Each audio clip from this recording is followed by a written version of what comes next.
of Jesus, Lord God, bless him, God. Oh God, like never before, God. In the name of Jesus, Lord God, we thank you, God.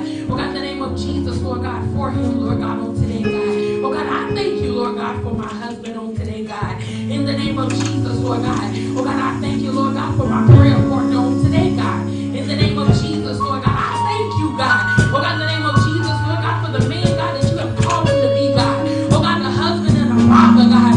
Oh God, that you have called him to be, God. Oh God, I thank you, Lord God. Oh God, that he takes this job serious, God. Oh God, in the name of Jesus, Lord God. Oh God, that he's the protector of my home, God. Oh God, in the name of Jesus, Lord God. Oh God, that he's my all, God.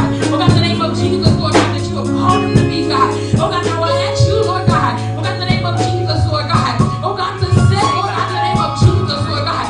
Sit in this service, God, on today, God. Oh God, in the name of Jesus, Lord God. Deliver someone, Lord God. Oh God, in this hour, Lord God, in the name of Jesus, Lord God. Oh God, that we thank you, God, for what you're getting ready to do, God. Lord God, we thank you, God. Oh God, in the name of Jesus, Lord God, for the life, Lord God. Oh God, that's getting ready to be changed, Lord God. In the name of Jesus, Lord God, we thank you, God. Oh God, and we will forever give your name praise, God. Oh God, in the name of Jesus, Lord God. Oh God, we will forever give your name praise, God. In the name of Jesus, Lord God. Oh God, in the name of Jesus, Lord God, I pray, God. Amen.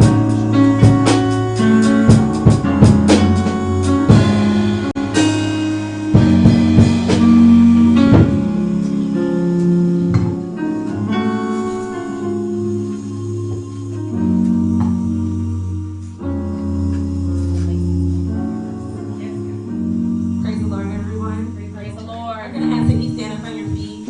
We're going to praise the Lord together. Amen.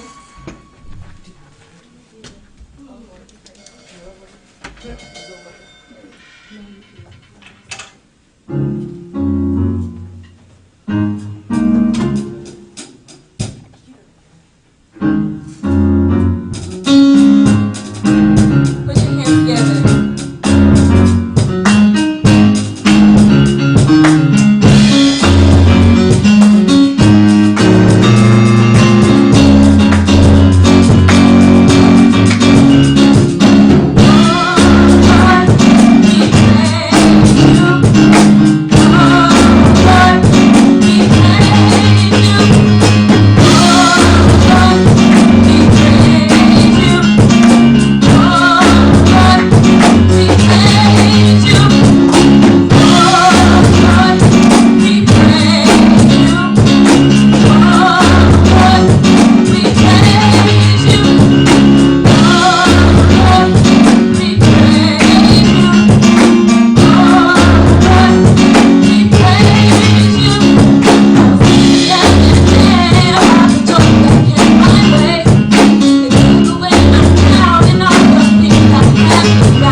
Let's just draw our minds into worship. Hallelujah. I don't know about you, but the devil has been fighting me hard the past 3 days. But I know that I have the victory in Jesus, so I thank him for that. Hallelujah.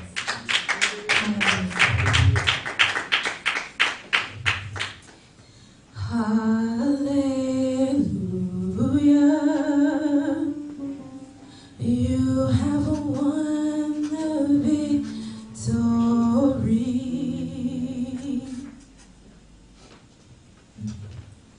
Hallelujah. You have won it all for me. Death cannot hold you down. You are the risen King, seated in majesty.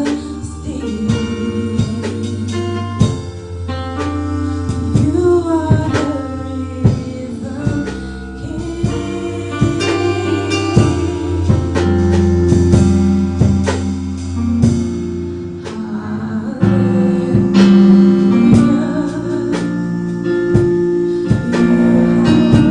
Hallelujah.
of Ezekiel 3:17, three passages, 3:17, 3:27, and then 33:7-9.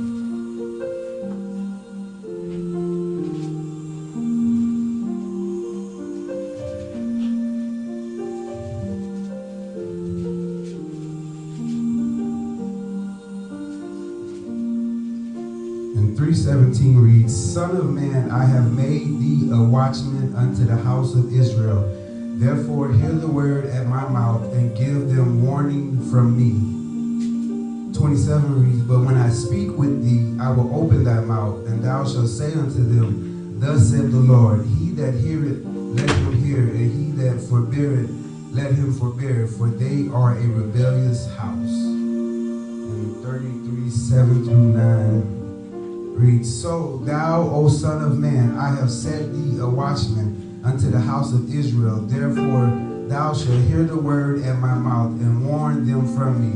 When I say unto the wicked, O wicked man, thou shalt surely die, if thou dost not speak to warn the wicked from his ways, that wicked man shall die in his iniquity, but his blood will I require at thine hand. Nevertheless, if thou warn the wicked of his way to turn from it, if he do not turn from his way, he shall die in his iniquity, but thou hast delivered thy soul. And for my topic for today is going to be the sound of warning. You may be seated.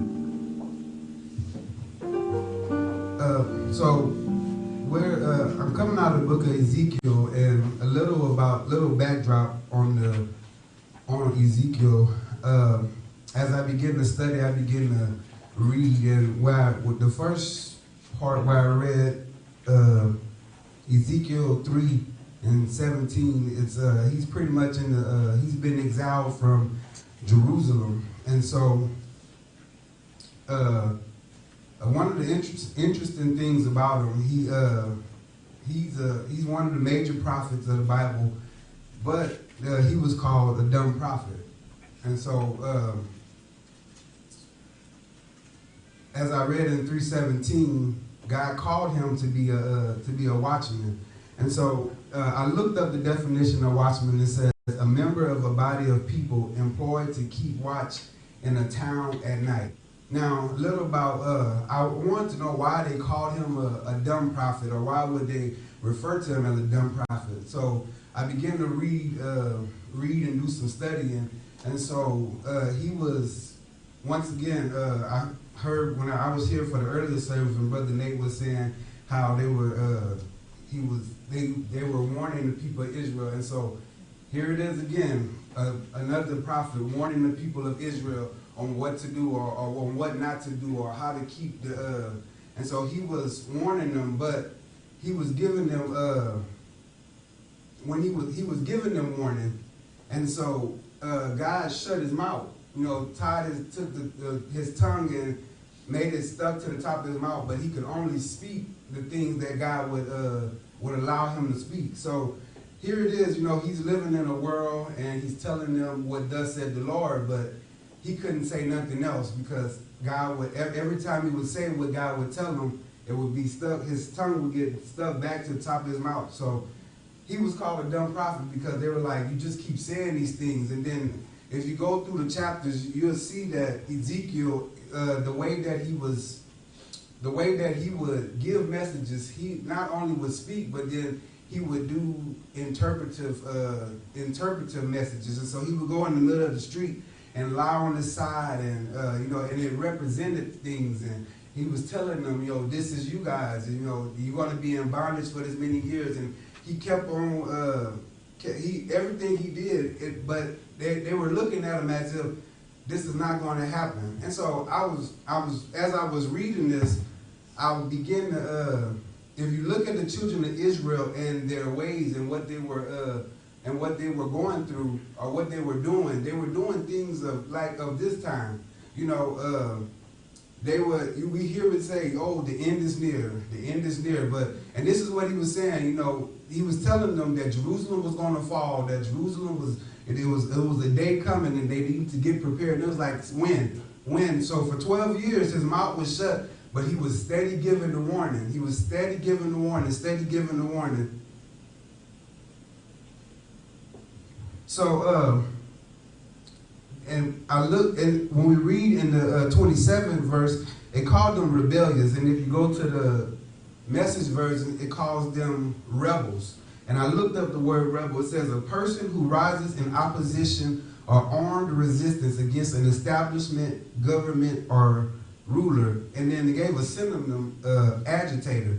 And so, and this is what the people of Israel were becoming to God. They were beginning to agitate him. You know, they were beginning to get on his nerves, because here it is. He's steady sending warning, but they're not taking heed. He's steady sending warning, and they're not listening to what he's saying. And so, but God sent Ezekiel, and he told him, and that's where I read in 3:17, where it says, Son of man, I have made thee a watchman unto the house of Israel. Therefore hear the word at my mouth, and give them warning from me.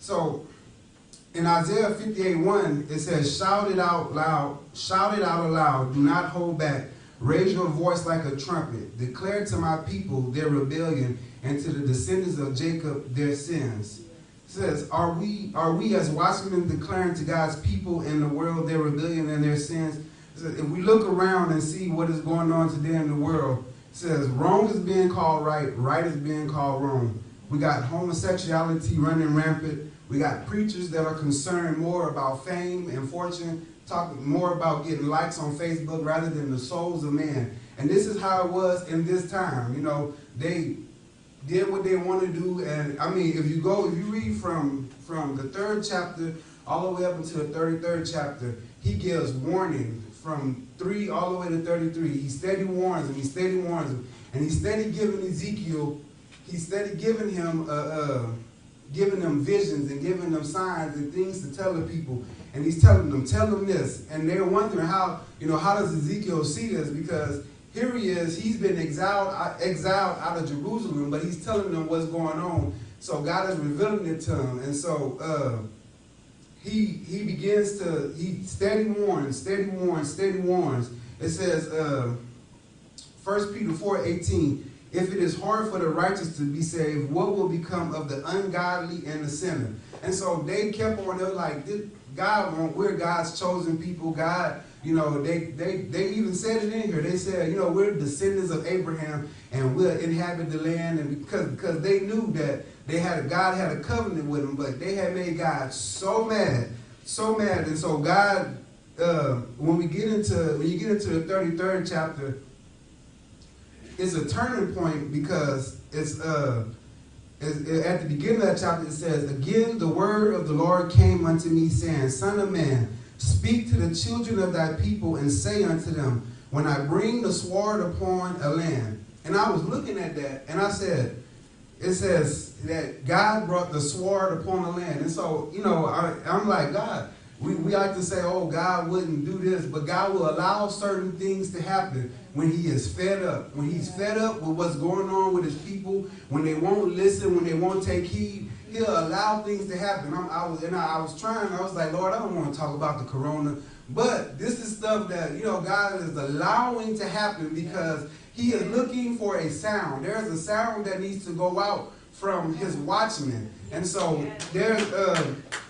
when this war comes upon the land, he was saying, if the people of the land take a man their coast and set him for their watchman. And so what that means is, if they take a man and they put him in, what's so interesting about this is because this is the Old Testament, and in the old times, everybody lived outside the city, but they would put a watchman on the wall, and the watchman would look out. And, his job was to, so if he's seen anything, or if anything was unnormal, or if anything wasn't going right, he was to blow the trumpet. And, it was a certain sound. That trumpet, it would blow, and everybody would come inside the building and inside the walls, and they would lock up the city, and the people would be saved. But it says, if when he seeth the sword come upon the land, he blow the trumpet and warn the people, then whosoever heareth the sound of the trumpet and take it not warning, if the sword come and take him away, his blood shall be upon his own head. So he's saying, if the watchman blows his horn and you do not take heed, if you do not listen, and when they're saying blow the trumpet, the symbolism here is we're the watchmen. You know, we're all watchmen. Once you become saved, once you begin to do what God has told you to do, you are now a watchman. You know, there's somebody on your job, in your family, you are now a watchman. And we are to be the ones blowing the trumpet. We are to be the ones giving the warning. And what's the warning? The warning is, hey, the end is near. God is soon to come. You need to get it right. You know, we can't be afraid to talk to our people on the job or blow the trumpet, because sometimes it get that way. You know, God is dependent on us. He is requiring us to blow that trumpet. We have to, because if we don't, then he didn't just come for the church. We're here, you know, we don't just come to church, okay, we're at church, but it's for us to go out and win souls and draw more souls in, because God is in the soul winning business. He's about seeing the lost saved. So we have to be about that business, about saving those that are lost, going out, blowing the trumpet, giving the warning. And so it says, then whosoever heareth the sound of the trumpet and taketh not warning, if the sword come and take him away, his blood shall be upon his own head. He heard the sound of the trumpet and took not warning, his blood shall be upon him. But he that taketh warning shall deliver his soul. But if the watchman see the sword come and blow not the trumpet, and the people be not warned, if the sword come and take any person from among them, he is taken away in his iniquity. But his blood will I require at the watchman's hands. So he's saying, if now I've come and now the sword is upon the land, and you haven't been doing your job, and you haven't been doing what God told you to do. You haven't been ministering to your family. You haven't been ministering to your co-workers. You haven't been ministering to your neighbors. But, you know, and here it is. Now comes this sword, this plague, this whatever it is. It comes, and because you did not give warning, God says he's going to hold you accountable. Yeah. So that is, you know, that's where we as watchmen, we have to be careful. There's he gave Ezekiel a commission in the 3rd chapter and the 7th verse. It says, but the house of Israel will not hearken unto thee, for they will not hearken unto me. So he was saying, I'm going to send you to go tell these people. And I know it seems crazy, but we go to our own family members, we go to our co-workers, and we tell them, oh, you know, and once again, they'll do like they did Ezekiel. You're just crazy. You just keep saying that same old thing. But it's our job to keep on sounding the alarm. It's our job to keep on ministering the word. It's our job to keep on going back and telling them, look, you need to get this right. We should never get tired. We should never stop, because their soul is at stake. But he says, but behold, I have made thy face strong against their faces. Yeah. So he said, don't worry about, they're going to butt heads. You know, they're going to come against you. But he said, I made you strong. It says, in the verse before that, it says, for thou art not sent to a people of a strange speech and of a hard language, but to the house of Israel. So he said, I'm not even sending you to the nations. I'm not even sending you to a place where it's going to be hard for you to even do your job. But I'm going to send you to where it's going to be easy to relate. You're going to be easy to tell your story. It's going to be easy. And he said, it's not going to be hard at all. And so he said, but they're still going to be hard-headed. They're still not. He said they're not going to, he said, they're not going to listen to you because they're not even listening to me. He said, so, you know, even when we go tell somebody about the goodness, it's not the first time they've heard it. They've heard it before. They've heard it over and over again, but yet and still, we have to still sound the alarm. We still have to sound the alarm. And so, as I read through this, and like I said, if you read the book of Ezekiel, he gives warning, and God showed them. They begin to worship false idols, and they begin to worship idol gods, and then they were having sex and orgies and stuff in the temple and doing things. And once again, it was things that just was unfathomed or whatever. And so it was like Ezekiel warned and warned and warned. But when we skip forward to the third chapter, it speaks of the day when a man came and escaped Jerusalem because they had been overtaken. But he came, and so when he came, he told Ezekiel, we've been overtaken, and that they have taken over. And so at this point, it was everything that Ezekiel had said was becoming to come to pass.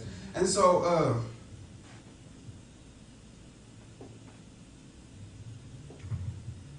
if we go to Ezekiel 33, 32, 33.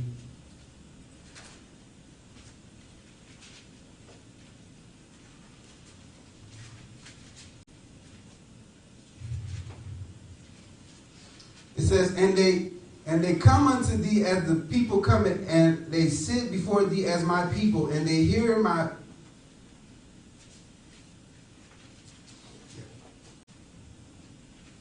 thy words, but they will not do them. For their mouth they show much love, but their heart goeth after their covenants.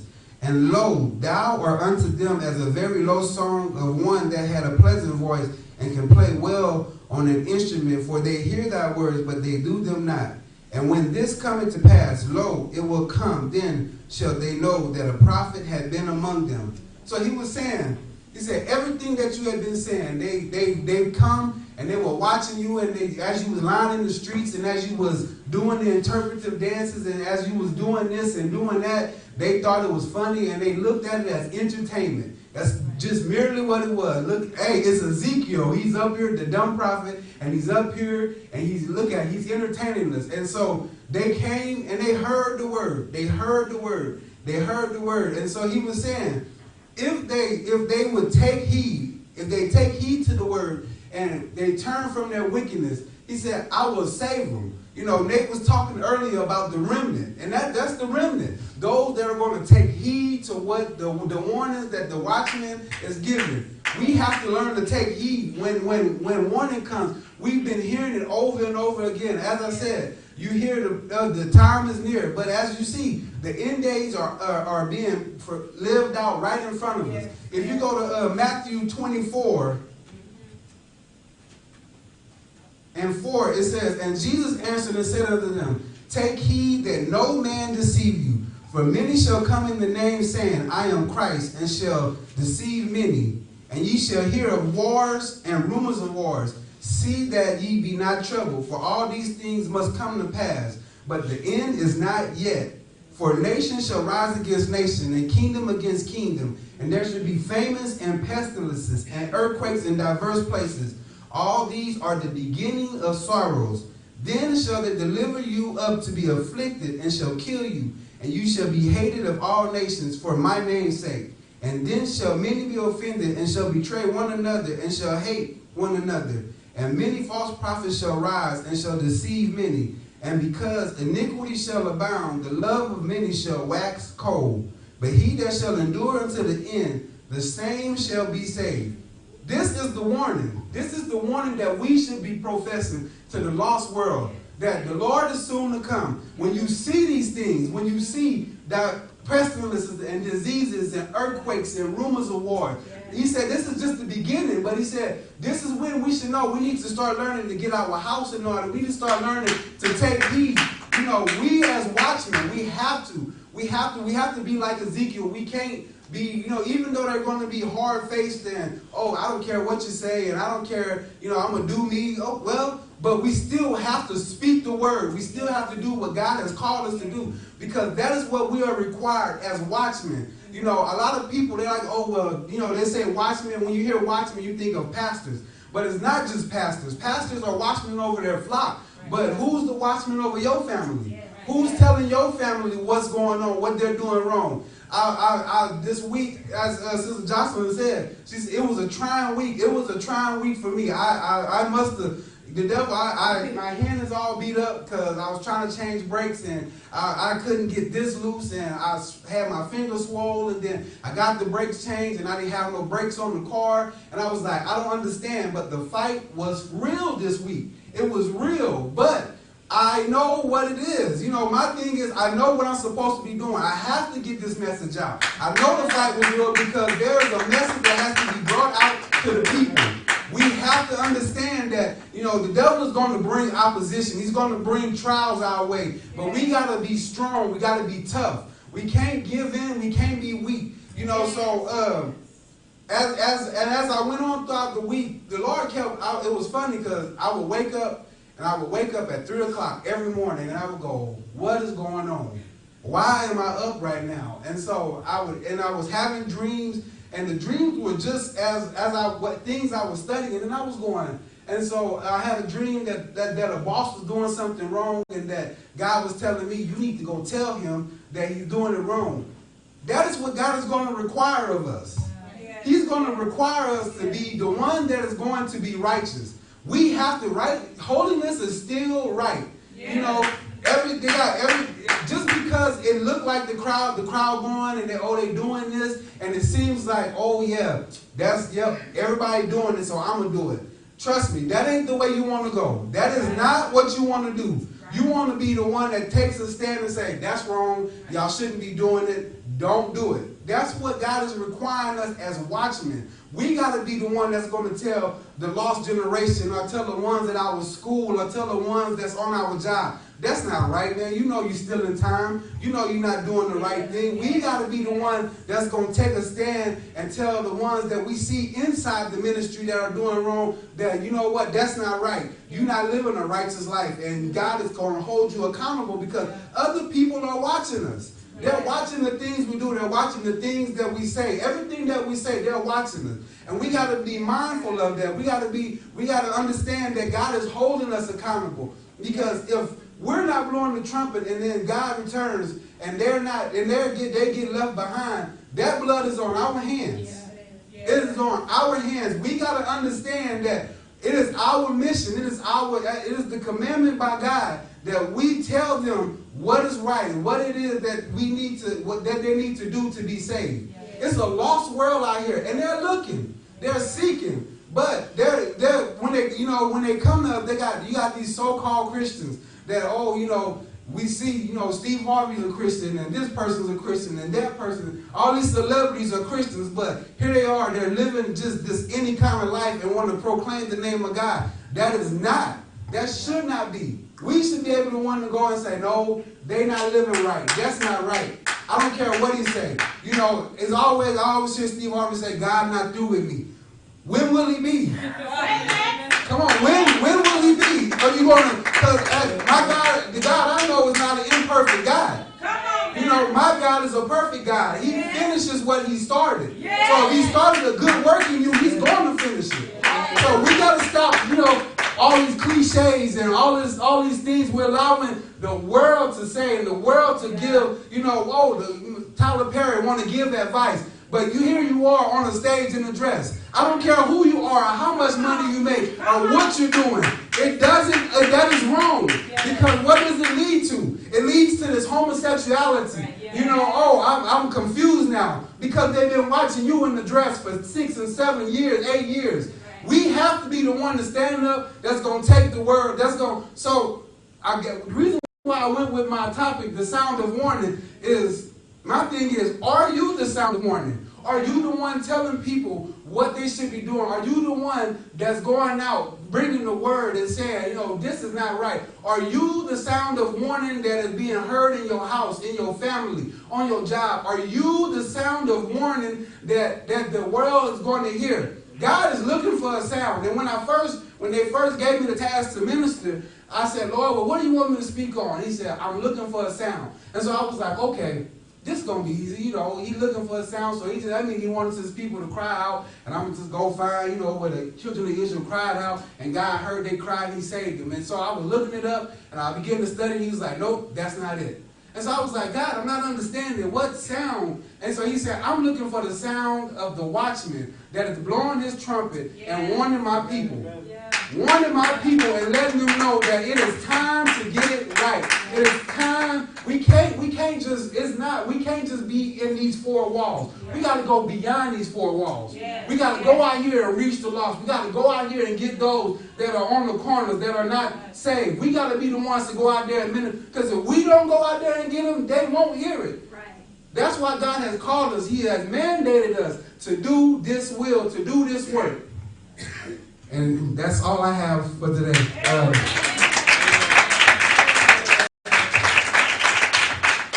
If there is anyone that may need prayer, if there is anyone that may need prayer